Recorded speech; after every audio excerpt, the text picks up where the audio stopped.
देखो इन पे कुछ तो तंत्र लगे हुए हैं, कुछ बाहर का परसेंट बात करता है, वो साला भड़का देता है बार बार। तो कैसे ठीक होगा? अगर ठीक हो सके तो हो सके, ना हो तो फिर बताएं इसका उपाय। देखो बेटा, इसमें तुम्हारा एक तो पहले, क्योंकि इसमें 30% इंटर है तुम्हारे अलावा, दूसरा भी बंदा शामिल है, अच्छा, जिसके कारण से ये सब तांडव फैला पड़ा है। क्या है? इसमें एक तो तुम्हारा घर का ये, पहले तो छोटा सा तंत्र काट करना पड़ेगा, उसके बाद तुम्हारा कुछ इसमें वशीकरण करना पड़ेगा, क्योंकि जब तक ये तुम्हारी बात नहीं मानेगी, जब तक घर में सुधार नहीं ला पाओगे। क्योंकि तुम जब भी कोई भी बात करते हो तो चिड़चिड़ापन पैदा कर देती है, आंकातों की कर देती है, मिलती है घर पे। गालियाँ तो मिलती हैं, बच्चे तो बताते हैं कि चले जाते हैं हम, तब गाली देते रहते हैं, हमारे मम्मी पिताजी को भी देती रहती हैं फालतू में ही। और क्या कहते हैं, बच्चों से भी गाली से बात करती है। सबसे बड़ी बात है ये, बहुत बड़ी बात है। बच्चों इतनी बार समझाया कि गाली से मत मत किया करो, बच्चों पर गलत असर पड़ेगा, गलत असर पड़ेगी, लेकिन समझती नहीं। हर बात पर गाली से चिल्लाना चिल्लाना चालू हो जाता है, गाली देना। जी, क्योंकि ये दूसरा बंदा है इंटरेस्ट में, जो कि 25% तुमसे सिर्फ मतलब रखती है, 75% मतलब नहीं है इसे तुमसे। अच्छा जी। जी, तो 75% खींचने वाला बंदा 30% बंदा है, वही ये दखल अंदाजी कर रहा है, जो कि शादी से पहले का है। अच्छा, बच्चे कितने उम्र के हैं? बच्चे तो बड़ा, एक 13 साल का है और एक 11 साल की लड़की है। तो इसके लिए बेटा तुम अपना वशीकरण कराओ, कि जिससे तुम्हारी बात माने, तुम्हारे कहे पर चले, तुम्हें से संतुष्ट रहे ये। नहीं तो ये 30% के बाद खाते रहो पीते रहो, फिर जिंदगी इसमें गुजार दोगे, कैसे चलेगी? भी नहीं हो पाएगा, जब पलट के जवाब ना दे, इसके लिए वशीकरण कराना पड़ता है। एक लास्ट चांस है कि वशीकरण ही इसको सुधार सकता है। वशीकरण में कितना क्या खर्चा आएगा? कराने पड़ेंगे? दोनों नहीं, आप पहले एक कराइए जो वशीकरण, जिससे तुम्हारी वाइफ आपकी बात माने। और तुम्हें हम एक चीज बता दें, तुमने चढ़ावा किया तो तुम्हें पूरी जानकारी देना हमारा फर्ज बनता है। जी। घर में पूजा पाठ का जो पितरों को, कुल देवियों को टाइम से क्यों नहीं भोग देते हो?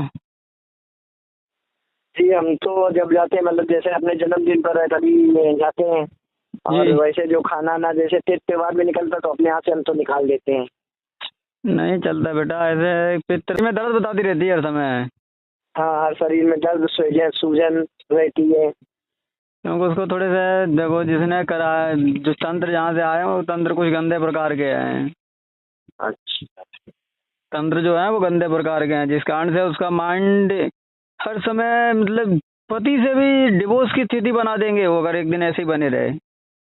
अरे वो तो जाने कब से बनी थी, लेकिन बच्चों की वजह से नहीं किया ऐसा। हाँ, क्योंकि वो इस प्रकार के तंत्र हैं। वैसी वैसी चीजें नहीं है। और इसमें पितृ को तुम्हें, अगर तुम हमारे गुरुजी के बारे में जानते हो, तो ये बात जानना चाहिए तुम्हें कि हर महीने भोग देना चाहिए। तो ये हमारे जो है ये कुल देवी देवता में तो इसके बारे में नॉलेज नहीं, कौन है कौन नहीं है।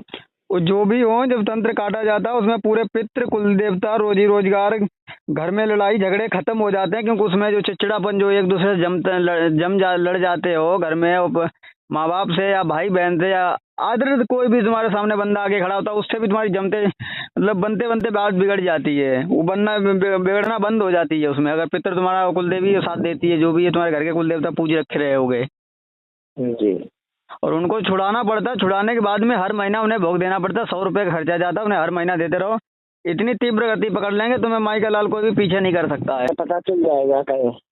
बेटा अगर शरीर पे आएंगे तो ठीक है, नहीं तो सपने के माध्यम से। क्यों, कुल देवता का ऐसा है कि जब तक वो उन्हीं का बल नहीं पूरा होता, जब तक वो शरीर पे सवारी नहीं दे सकते हैं। अच्छा। क्योंकि आदमी की सेंसिटिव देखनी पड़ती है कि कितनी ऊर्जा है, वो कितना देख सकता है, कितना महसूस कर सकता है। कर्महीन रहेगा तो नहीं महसूस कर, वो पूजा ही पाठ नहीं कर पाएगा। अगर अच्छा खासा इन चीज़ों पे भरोसा रखता है तो उसे महसूस तो महसूस दिखेगा भी। तो है जिसे कहते हैं गंदी खबीज टाइप की शक्ति ने जकड़ के रखा है। अच्छा। खबीज टाइप का। सिर में हमेशा इनके दर्द ही बना रहता है, सिर में दर्द, पैरों में दर्द। तो तोड़ के रखा हुआ बेटा, उसको तोड़ के रखा है। हमेशा अलग रहना पसंद करेगी। किसी के साथ नहीं। किसी के साथ नहीं। उसे वो ना घर में किसी को सुनने देता, ना बाहर वाले की। अब ये करवाने वाला 3% बंदा है बाहरी। पता चल जाएगा कौन है कौन नहीं, किसने कराया किसने नहीं। वो तो तुमको जब तंत्र कटेगा साला खुद ही आसे पासे तुम्हारे ताका झांकी करने लगेगा कहेगा साला हो क्यों नहीं रहा, ऐसा ऐसा मैंने सोचा। अरे तंत्र कटता है तो जब वशीकरण करवाते हो तुरंत ही, या वशीकरण पहले करवा दो तंत्र बाद में, तो एक साथ की क्षमता तो एक साथ करा सकते हो, क्योंकि उसके बाद तुम्हारी वाइफ तुम्हारी बात मानेगी, उसके बाद में घर में लड़ाई झगड़े बिल्कुल जड़ से खत्म। माँ बाप के यहाँ पे रहने की स्थिति बन जाएगी, जिससे तुम्हारे माँ बाप को भी सुकून पहुंचेगा, घर में माहौल जो होता है ना शांति टाइप का, शांति आएगी इस तरीका से। ये नहीं कि चला पैसा है, शरीर है, घर में सब चीज है, लेकिन सुकून नहीं महसूस हो रहा, वो सुकून आएगा। कोई रिलेटिव आ जाएगा तो ऐसे बिहेव करती कि घर में कुछ है ही नहीं, जैसे लगता कुछ है ही नहीं, हमारी इच्छा भी नहीं होती, उसके बाद एक अलग ही स्मेल आने लगती तो हम खुद ही दूर हो जाते हैं। क्यों गंदी हालत बना के रखा है वो। और अभी तो ठंडी थी, ठंडी में उठना, देर से उठना, ना नहाना धोना, ऐसे ही नाश्ता पानी खाना बना देना बच्चों को, चले जाना।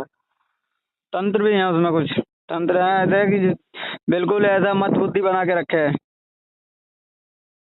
और चीजों के लिए कुछ अभी बाहर निकल जाए, और चीजों के लिए दिमाग रहता है, और कुछ बताओ कि ये कर लेना वो करते हो, उसमें तो कहते दिमाग ही नहीं काम करता है, दिमाग ही नहीं काम करता उसी है। बात के लिए तो वशीकरण करना पड़ेगा तुम्हारा, कि जिससे कि ये तुम्हारी बात माने, क्योंकि इसको लगता है कि बेवकूफ है ये।